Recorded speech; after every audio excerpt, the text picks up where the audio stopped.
Deməli dostlar, istəyirəm sizə maşından vlog, nə bilim, maşından podkast adında bir videolar seriyası eləyim. Həm bizim kanalımız aktiv olsun, təkcə tez drayvlardan tez drayva olmasın, həm də müəyyən qədər fikirlərimi yolda getdiyim zaman sizinlə bölüşüm.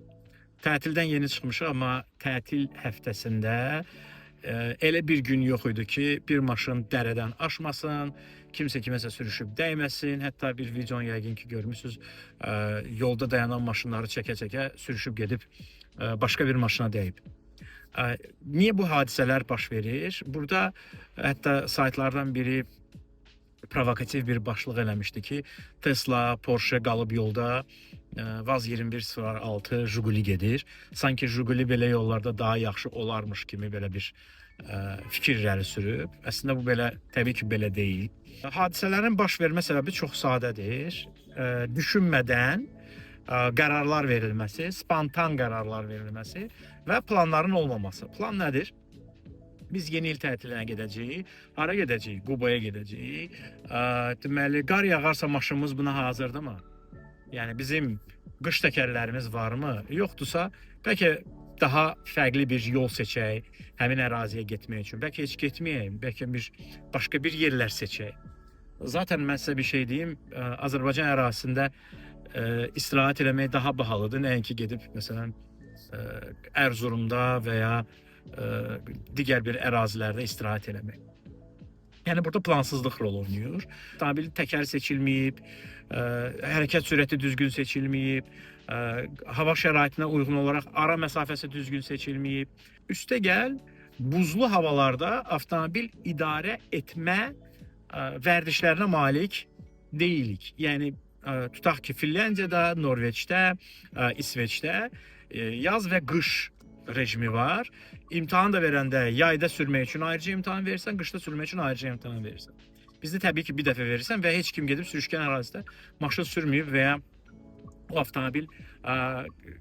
avtomobili qarlı ərazilərdə idarə etməyi, sürüşkən səthdə idarə etməyi də öyrənməyib. Yekunda nə baş verir?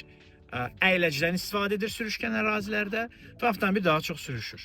Yəni bizim sürücülərin bir çoxunun buzlu səthdə avtomobil idarə etmək kimi bir səriştəsi yoxdur. Avtomobilləri qışa hazır deyil, təkərləri yeni deyil, işlənmiş təkərlərdir.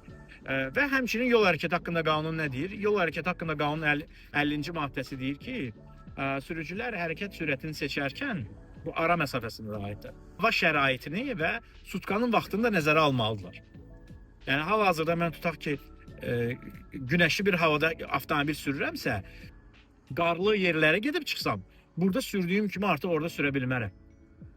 Bunu nəzərə almaq lazımdır. Daha sonra isə bir çox videolarda göründüyü kimi, biraz ləngiyən kimi əks istiqamətə çıxıb daha tez getmək istəyi var.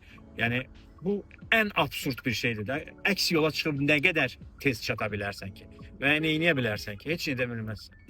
Baxın, bizim yollarımızda baş verən yol nəqliyyat hadisələrini, hətta bu bayram həftəsini deyirəm, insanların plansız olmasıydı. Yəni bayramlarını planlamayıblar, spontan qərar veriblər, avtomobilə hazır deyil, özünün sürmə vərdişləri yoxdur. Bəzən biz bu Prado'dur, bu Lexus'dur, bu Land Cruiser'dır, 4x4'dür, gedər deyirik. Amma gedərmi? Əgər təkərlərin sənin həmin o buza uyğun deyilsə, qara uyğun deyilsə, sən gedə bilməyəcəksən. Baxın, bizim ən böyük problemimiz məhz budur. Bizim sürücülər öz avtomobillərini yaxşı tanımırlar. Bax, ona görə də qəzaya düşürlər. Bu qəzaların bir çoxu da ölümcül qəzalar olurlar. Yəni, dərədən maşının aşması adamların ağır bədən xəsarəti almasıdır. Üstəgəl bayramların burnundan gəlməsidir.